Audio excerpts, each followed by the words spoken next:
Gaza के लिए Trump ने विध्वंसक नीति बनाई है जिसके विरोध में अरब देश उतर आए हैं। हालांकि इस बीच युद्ध विराम को बढ़ाने की कोशिश शुरू हो गई है। कतर में इजराइल के प्रतिनिधि पहुंच गए हैं, लेकिन अरब देशों की शर्त है कि अगर गाजा से लोगों का विस्थापन नहीं रुका तो अरब देश साथ नहीं देंगे।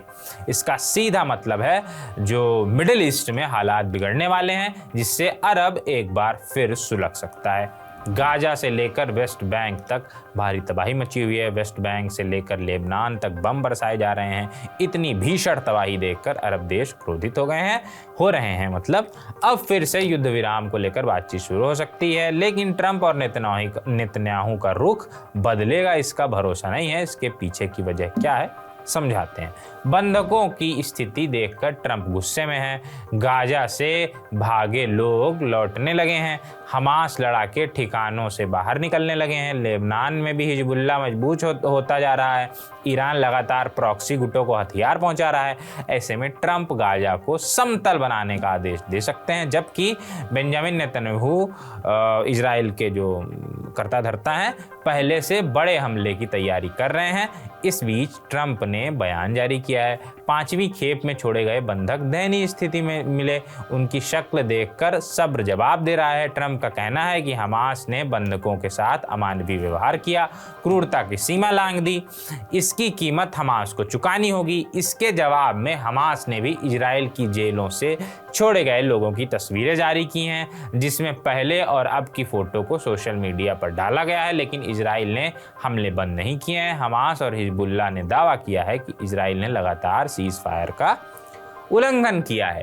इजराइल के मुताबिक अभी मौजूदा परिस्थितियां इस तरह हैं कि गाजा में युद्ध विराम पर हुए समझौते के तहत हमले बंद हो चुके हैं और सीज फायर के दूसरे चरण में दोनों पक्ष पहुंच गए हैं। गाजा में लोग लौटने लगे हैं जो आम जिंदगी जीते नजर आ रहे हैं, लेकिन गाजा में फिर से हमास के लड़ाके नजर आ रहे हैं। उनके हाथ में बंदूक है, बच्चे भी दिख रहे हैं उनके साथ। बंधकों की स्थिति को लेकर अमेरिका ने नाराजगी जताई है। अब ट्रंप ने इजराइल को हथियार बेचने की मंजूरी दे ही दी है।